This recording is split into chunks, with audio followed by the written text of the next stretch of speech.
ময়মনসিংহ 6 আসন থেকে নির্বাচিত জনাব মোহাম্মদ কামরুল হাসান। सारी रात जगाए মাননীয় স্পিকার, ख्याल আপনাকে ধন্যবাদ। तुम्हारा আমার নির্বাচনী এলাকা ময়মনসিংহ 6 ফুলবাড়ি আসনের জনগণের পক্ষ থেকে আপনাকে ধন্যবাদ জানাই। স্পিকার, আমাদের ফুলবাড়িয়া থেকে ময়মনসিংহ সদরের যে রাস্তাটি, এটি হচ্ছে 18 ফিট প্রশস্ত এবং এখানে প্রায় 1.5 শতাধিক বাস প্রতিদিন ঢাকায় যাতায়াত করে। পাশাপাশি এখানে শত শত সিএনজি, অটোরিকশা, মালবাহী ট্রাক, পিকআপ এগুলো চলাচল করে।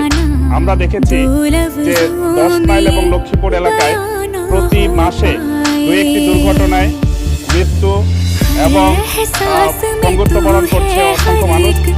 আমি সড়ক এবং জনপথ বিভাগের অধীনে এই রাস্তাটি আমি 4 লেন করার জন্য মাননীয় মন্ত্রী মহোদয়ের দৃষ্টি আকর্ষণ করছি।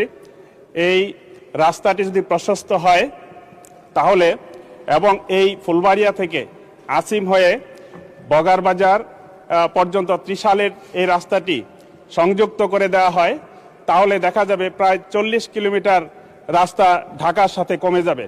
আমি মাননীয় সড়ক পরিবহন মন্ত্রী মহোদয়ের দৃষ্টি আকর্ষণ করছি যাতে এটা সম্প্রসারণ করা হয় এবং 4 লেনে উন্নীত করা হয়। যদি এটা হয় তাহলে জামালপুর সহ ওই অঞ্চলের এই মুক্তাগাছা থেকে যে রুটটা আসছে ওই অঞ্চলের মানুষগুলো এই দিকে যাতায়াত করবে, ময়মনসিংহ শহরের যানজট নিরসন হবে। ধন্যবাদ মাননীয় স্পিকার।